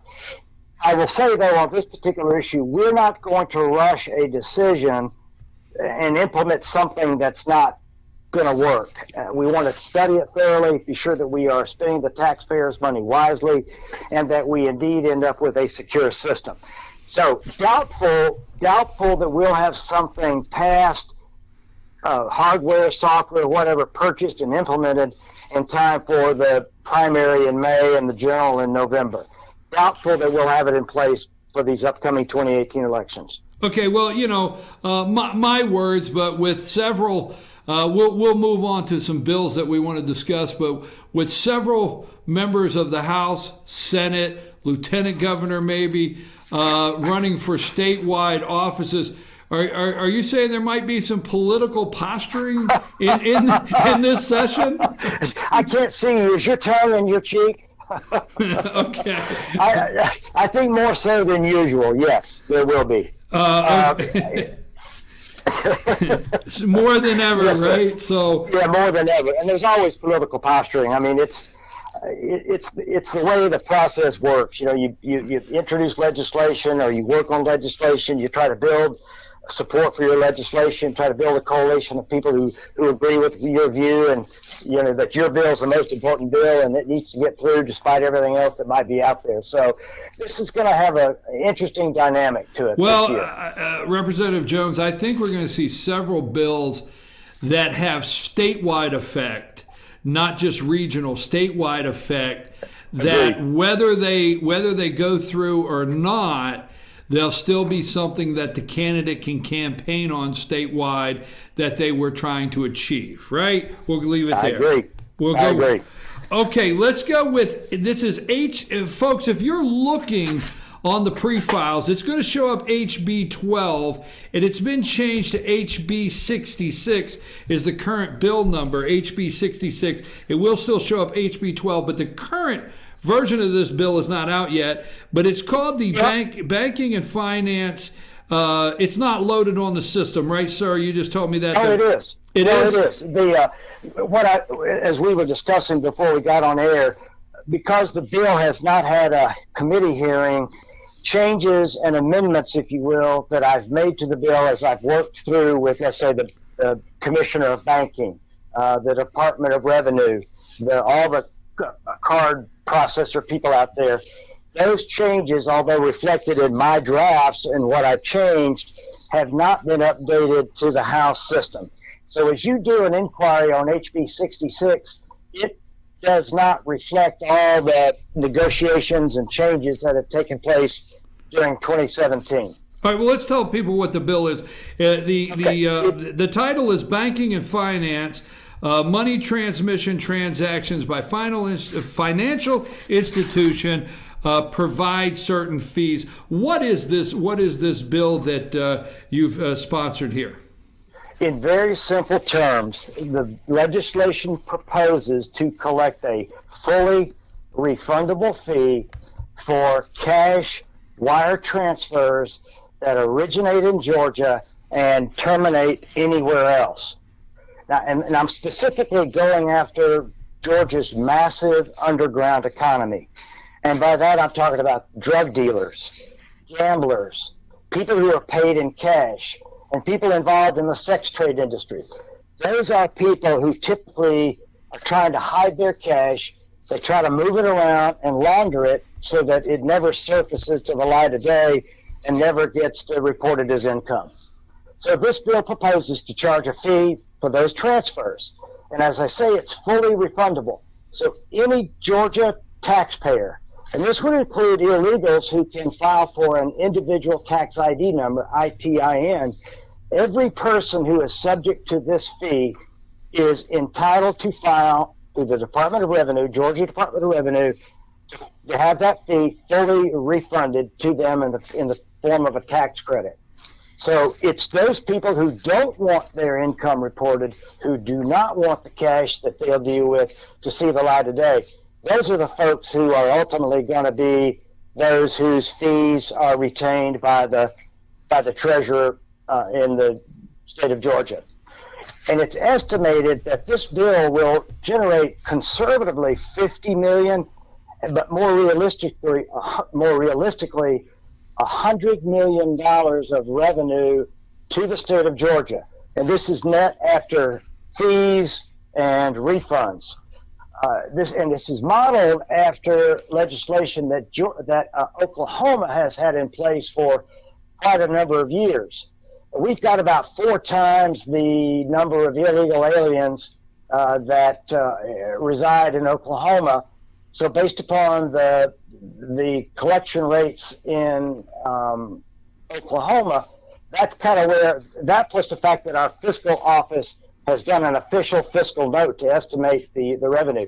We're usually talking $50 to $100 million in revenue to the state, not affecting and not coming out of the taxpayers' pockets in the state of Georgia. All right, well, let me ask you a question, and if I'm off the track here, put me back on it. But it says money transmission transactions by financial institutions. Are we talking about the person that shows up at Western Union Friday at 6 o'clock and wires to a South American country $800? Yes. Same? Yes, there's like somebody who goes to Walmart and sends money. Western Union transfers. Any of those money transfer agencies or businesses that will accept cash and wire it somewhere out of the state of Georgia. Yes. So what the state's doing is saying, we're going to collect a fee if you're out there in our state and you're, I don't want to say working illegally, because not every transaction's illegal, and this bill is not written for the person that's handling a legal transaction, right? That's refundable. Correct.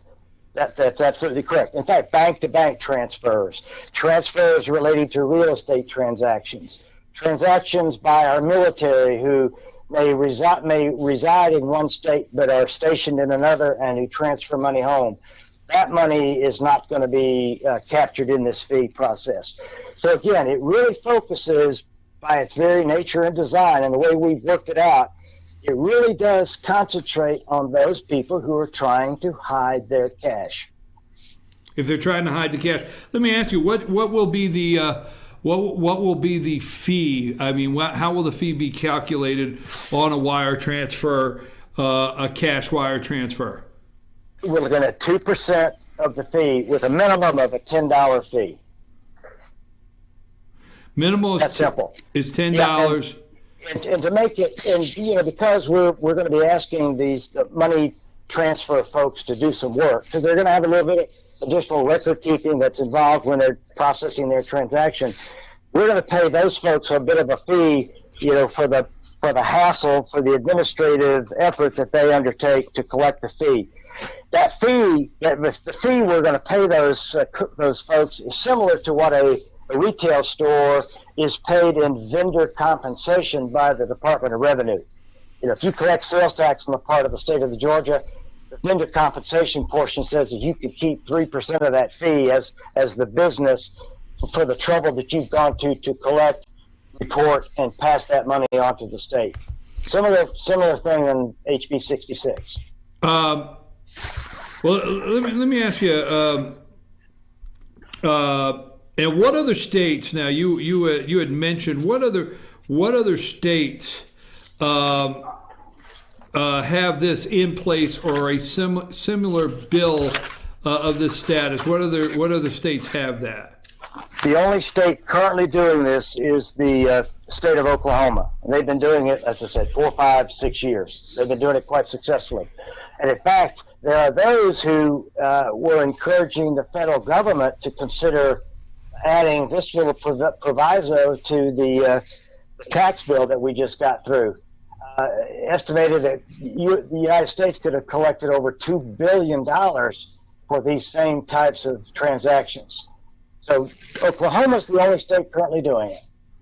Okay, well, let's move to another bill, and folks, let me just remind you out there that bills in the State House are alive for 2 years. Okay, so if you go to the pre-files, those are new bills, or if you see one that says 2016, that means it's over 2 years, and you have to refile a bill. So bills are alive for 2 years under the current biennial system. That's right. Correct. They're alive for 2 years before the need for refile. So not the only bills that you see on pre-file are not the only ones that are up for possible votes this year. And we go into a bill that was filed last year. You filed this bill last year, and it's HB 484, and it's driver's license clarify persons who may obtain certain license, permits, or cards and provisions. Explain this bill 484 for me. You bet. Currently, the Department of Driver Services, DDS, has issued over 50,000 Georgia driver's licenses to people who are residing in our state who are illegal. Now, these people have a legal deferred status, and they are under perhaps a deportation order that has not yet been fulfilled. So those people, by virtue of the Real ID Act, which is a federal act that came up after the horrors of 9/11, began to start helping states and the federal government be more consistent and making sure that when we issue an official government ID to an individual, that it meets certain standards. So HB 484 simply says to the Department of Driver Services, and by the way, the Real ID Act has many provisions, but it does not require a state, such as Georgia, to issue a quote-unquote driver's license to illegal aliens. That option is left up to the individual states. So in Georgia, we issue driver's licenses to illegals. So what 484 does is it says to DDS, don't issue driver's license to these folks. What we're proposing is that you issue what we're calling a driver courtesy card, still a driver safety card, rather. And what this card does, and it has a different orientation. The driver's license is horizontal, if you will, like the horizon. And the proposed driving safety card is vertical, or portrait, if you will. And currently DDS issues a similarly oriented driver's license to underage Georgians who are in a learning permit process. So what we're saying is, let's go ahead and test these people, be sure that they can drive on our streets safely, and we will issue them a driving safety card. The key difference and the contrast between a driver's license and a driving safety card is the driver's license allows illegals to board an airplane, to sign up for social benefits, and in an extreme situation would allow an illegal to actually enter a nuclear power plant, for example. So it was not the intention of the Real ID Act, nor do I believe it's the intention of our DDS to give illegals more of an ID than they're entitled to. What we want to do is have an ID that's a valid, state issued, but that strictly allows those folks to drive and drive safely in the state of Georgia. Well, the Georgia driver's license now is accepted as identification.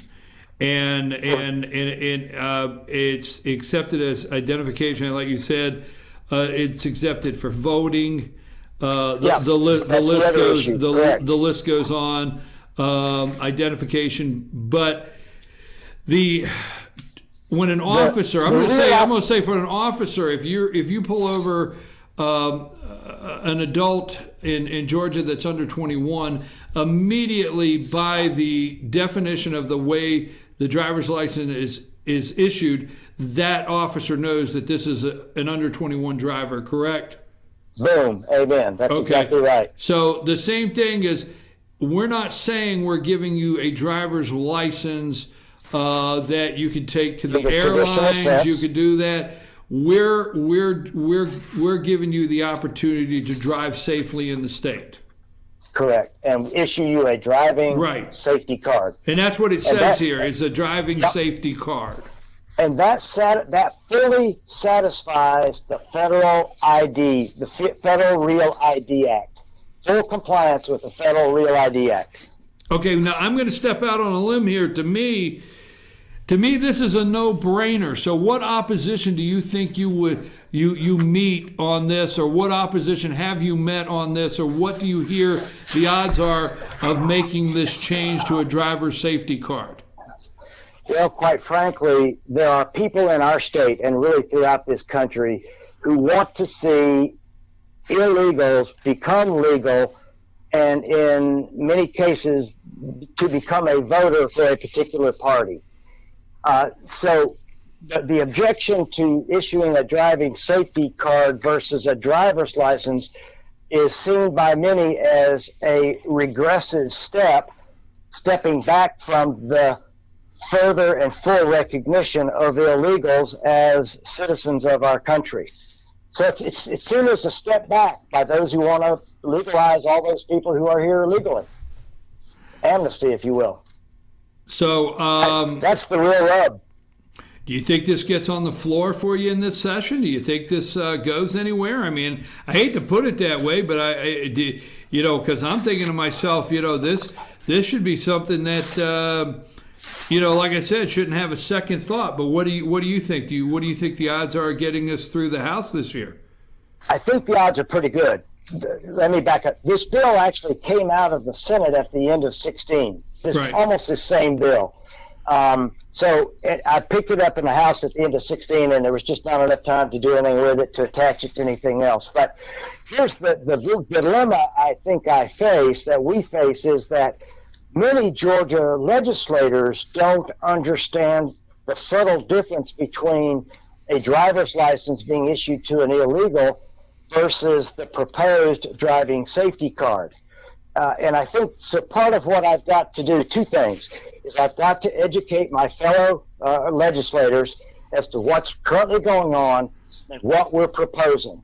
And then secondly, and key to this, is to educate the public out there so that the public understands what we're after, and so that we will get a public outcry, if you will, and contacts being made by citizens who vote to their legislators to say, hey, I need you to vote on HB 484. It makes sense for the state of Georgia. Well, so those are the top. I didn't mean to interrupt you, sir, but I think a lot of people would be caught off guard to find out that actually Georgia issues a driver's license to begin with to an illegal. Yes, they are. But we do. So what you're simply doing here is trying to have an easy way to identify who's on the license, and I'm going to call it a license. So you have your citizens, your legal citizens of Georgia that have a driver's license, and that's you and I. And then you have the under 21, the young adults that immediately are identified as under 21 as the way their license is printed. And then the other people, we'll just put it like that, we're willing to issue them a driver's safety card, but it's not a driver's license that gives you the ability to get on the airplane. It doesn't say Georgia's saying you can get on the airplane, you could vote, you could do all these things that's necessary for a driver's license. How far off am I on that? No, you're pretty accurate. Let me add to one other thing about who also gets a driver's license. We have executives that come in from Kia and Mercedes-Benz and come over to the U.S. and work, and they're legally here as legal people. We issue those folks a driver's license. Now, it's classified a limited term because it's kind of a different classification. But for all intents and purposes, it looks like and acts like a regular Georgia driver's license. So you summarized it quite clearly. Thank you. Well, yes, and we. Okay, there's two more things before we leave, and I appreciate your time. Is there anything about next week's session or this session coming up, other than some political posturing or another bill you'd like for us to keep our eye on that we don't have time to talk about, but a bill that you would say, hey, keep your eye on this one and see how it moves through the House? Actually, I've got a couple of companion bills that are dealing with how Georgia handles coal ash. Coal ash being the product that comes out of a coal-fired power plant. We've got two issues. The federal government has said we've got to close our coal-fired power plants, we've got to close our ash ponds and drain those. So one bill is going to just require public notice so the people know that when those coal ash ponds are being drained into state waters, rivers, lakes, and streams, so they can decide if they want to fish, swim, or recreate in those areas.